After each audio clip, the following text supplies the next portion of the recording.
नमस्कार, आप देख रहे हैं प्रताप न्यूज और मैं रमेश टेलर आपका स्वागत करता हूं। चलिए बात करते हैं जौहर स्मृति संस्थान के तत्वाधान में आयोजित जौहर मेले की। आखिरकार जौहर मेला क्या है, जौहर स्मृति संस्थान की स्थापना कब हुई और कितने वर्षों से मेवाड़ की इस पावन भूमि चित्तौड़गढ़ में यह आयोजन हो रहा है। चलिए बात करते हैं हमारे आज के खास मेहमान कान सिंह जी सुहावा, जो कि पूर्व संयुक्त मंत्री हैं और आज हमारे स्टूडियो में हमारे अतिथि के रूप में पधारे हैं। कान सिंह जी साहब, आपका स्वागत है। नमस्कार, बहुत बहुत वेलकम प्रताप न्यूज में। मेरा निवेदन है, जौहर स्मृति संस्थान चित्तौड़गढ़ विश्व का वंदनीय स्थान है और ऐसे विश्व के वंदनीय स्थान पर जौहर का महत्व कितना बड़ा है। आज के दशकों पहले सन 1948-49 में जौहर स्मृति संस्थान के एक कांगड़ा राजपूत हिमाचल प्रदेश के गुरु वशिष्ठ जी चित्तौड़गढ़ आए थे और उन्होंने यहाँ पधार करके और यहाँ पर उन्होंने कहा चित्तौड़ एक ऐसा स्थान है जो विश्व में एक प्रेरणास्पद स्थान है। त्याग, बलिदान और शक्ति, भक्ति सारे मामले में चित्तौड़ स्वाभिमान के लिए है। तो यहाँ पर देश में कुछ न कुछ, क्योंकि देश आजाद हुआ है तो देश आजाद होने के बाद उन सत्यों को हम श्रद्धा सुमन किस प्रकार है। तो 48-49 के अंदर वो यहाँ आए। यहाँ भोपाल, श्री भोपाल, मेरा तो जन्म नहीं हुआ लेकिन राजऋषि ठाकुर उमेश सिंह जी धुलीप ये चीजें बताते थे और वो बताते थे यहाँ भोपाल राजपूत छात्रावास में पढ़ने वाले छात्र जो दुर्गा सिंह साहब रूद हैं, निर्भय सिंह जी चौथपुरा हैं, गोपाल सिंह जी हैं, कई ऐसे थे जो जिनको कहा कि भाई हम ये जौहर सती मेला करें। तो वो सन 68 तक सती मेले के नाम से था। उसके बाद में धीरे धीरे एक 69 के अंदर का बहुत बड़ा भव्य अखिल भारतीय क्षत्रिय महासभा का एक कार्यक्रम हुआ था और उस कार्यक्रम के अंतर्गत तो इसको सती मेले को बहुत अच्छा, एक बार ठाकुर साहब ने एक किताब लिखी थी चित्तौड़ के ऊपर, ऐतिहासिक गढ़ चित्तौड़। और उसके बाद में ये इस जौहर मेले में सन 1980 से राजऋषि ठाकुर साहब उमेश सिंह जी बने। उनके बनने के बाद में उन्होंने पूरा भारत ही नहीं बल्कि नेपाल, मॉरिशस और पूरे भारत के सुदूर यानी कन्याकुमारी से लेकर के जम्मू कश्मीर तक, पूर्व से पश्चिम तक सारे देशों राज्यों में गए, उनका प्रचार प्रसार किया। यानी चित्तौड़ के अंदर 3 जौहर हुए हैं। पहला जौहर महारानी पद्मिनी के समय में 1303 में हुआ था और उस समय अलाउद्दीन खिलजी थे। दूसरा जौहर राजमाता हाडी कर्णावती के समय में हुआ था जो महाराणा सांगा की पत्नी थी। और तीसरा जौहर अकबर के समय में, उस समय महाराणा उदय सिंह जी थे, महाराणा प्रताप छोटे थे, तो उस समय में ये 1568 में हुआ था। तो इन तीनों जौहर में हम खुद भी नहीं समझ पाते थे जौहर क्या है।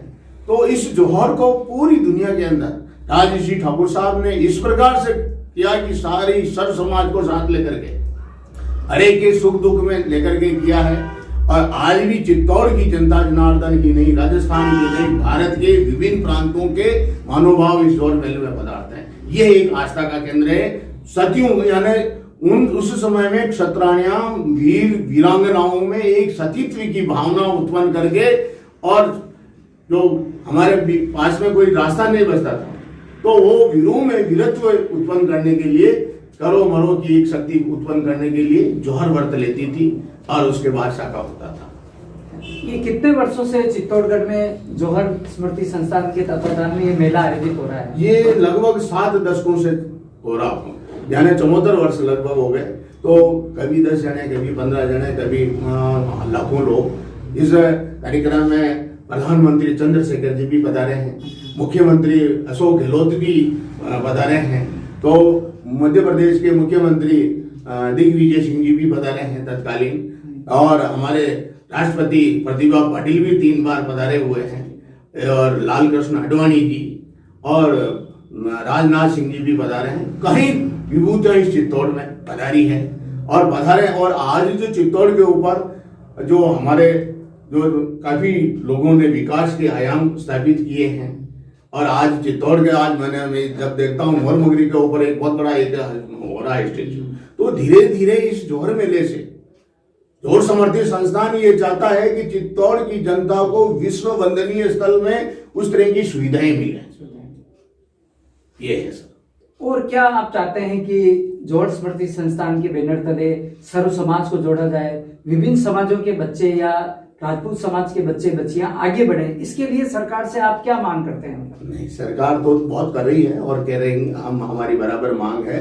जब भी हमने मांगा है सरकार ने दिया है, ऐसी बात नहीं। उनकी सरकार की बहुत बड़ी भावनाएं हैं और हम ये चाहते हैं कि चित्तौड़ का जो कद है उस कद के अनुरूप चित्तौड़ दुर्ग पर वन वे हो, क्योंकि कई बार रविवार के दिन 7 किलोमीटर तक का लंबा जाम लगता है। तो वो जाम लगता, तो हम ये चाहते हैं कि उस जाम को, जो चित्तौड़ किले का पूर्वी भाग है जो सूरज पोल है, उस तरफ भी 7 दरवाजे हैं, तो वो पाथवे तो शायद स्वीकृत हुआ है, लेकिन पाथवे से काम नहीं चलता। उस पर 4 व्हीलर 2 व्हीलर निकल जाए, वन वे हो जाए, तो काफी भीड़ कम पड़ जाएगी। हाँ, तो ये मांग हम सेंट्रल गवर्नमेंट से भी कर रखी है।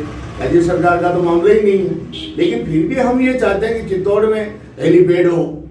कई बार ये बेचारे बाहर के आते हैं तो वो परेशान होते हैं, पर्यटक परेशान होते हैं। तो पर्यटन के अनुरूप चित्तौड़ में विकसित हो। और बालिकाओं का छात्रावास भी हमने खोल रखा है।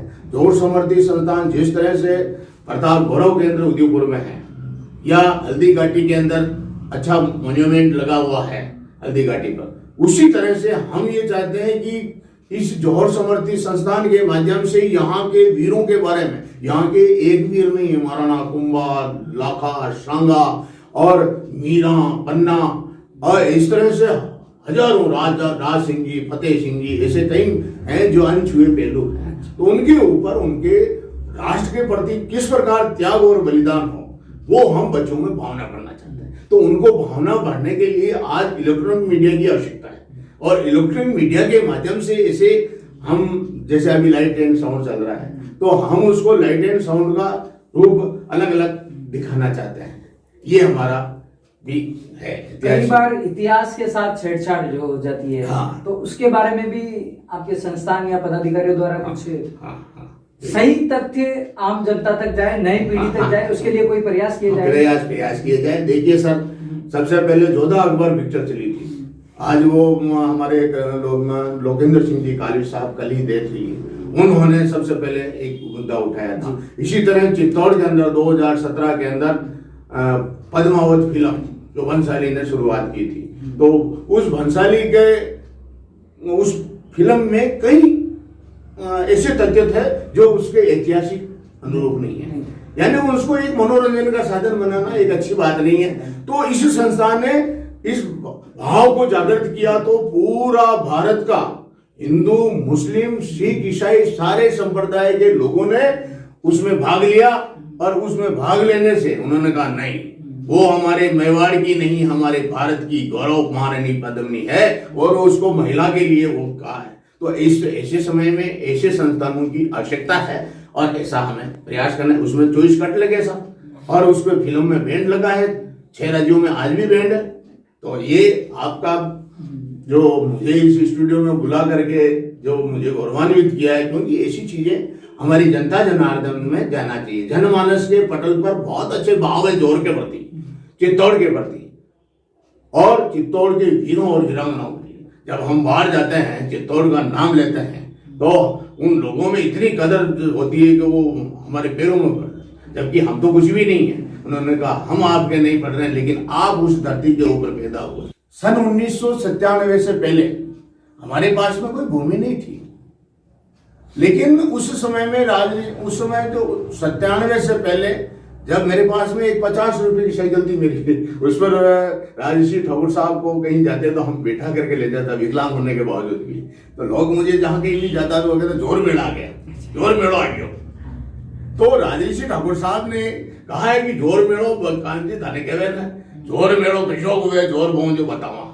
तो उनका एक लक्ष्य था जो पूरे भारत में भ्रमण करके जमीन ले ली, आज लाखों करोड़ों अरबों का भवन बना है, उसमें आर्ट गैलरी है, उसमें